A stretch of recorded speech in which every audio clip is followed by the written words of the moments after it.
ကိုကြီးကားကြောင့်ရှင်းပြမယ်ထက်စီကားတွေကလေထုညဉ့်ညမ်းစေတယ်လက်စစ်ကားတွေကအားသွင်းချိန်ကြတယ်ဒါဆိုနှစ်ခုလုံးရဲ့အားသာချက်ကိုပေါင်းစပ်ထားတဲ့ကားမျိုးရှိလားအဖြေက hydrogen ကားပါ hydrogen ကား FCEV မှာအဓိကအစိတ်ပိုင်း၄ခုပါတယ်1 hydrogen တိုင်ကီ PR 900ပါနေပါမှာ hydrogen တက်ငွေ့ကိုတိုးလောင်ထားတယ်တက်စီဖြည့်သလို3-5မိနစ်အတွင်းဖြည့်လို့ရတယ် Net fuel cell stack ဓာတ်စုပ်ဆက် hydrogen ကိုလေထဲက oxygen နဲ့ဓာတ်ပြုစေပြီးလျှက်စစ်ဓာတ်ထုတ်ပေးတယ်ဒီဓာတ်ပြုမှုကနေရေ water ပဲထွက်တယ်အစိတ်ဓာတ်ငွေ့လုံးဝမရှိဘူး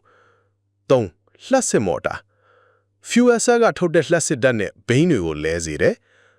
4 battery အသေးအရှိန်ပြင်းပြင်းနေတဲ့အခါအားဖြည့်ဖို့တိုးလောင်ထားတယ်အားသာချက်များအပြည့်ဖြည့်ရင်400-600 ကီလိုမီတာမောင်းနိုင်တယ်ဖြည့်ချိန်3-5မိနစ်ပဲရှိနေအိတ်ဇောကရေငွေ့ပဲထွက်လေထုမညစ်ညမ်းဘူးအားနည်းချက်များ hydrogen ထုတ်လို့ရခက်ဈေးကြီးတယ်ဖြည့်စခန်းအလွန်နည်းပါတယ်တိုလောင်ရခက်ဖိအားမြင့်တိုင်ကြီးလိုတယ်ရှိနေပြီ Toyota Mirai Hyundai Nexo Honda CR-V EFCEV BMW iX5 Hydrogen စမ်းသပ်ပဲ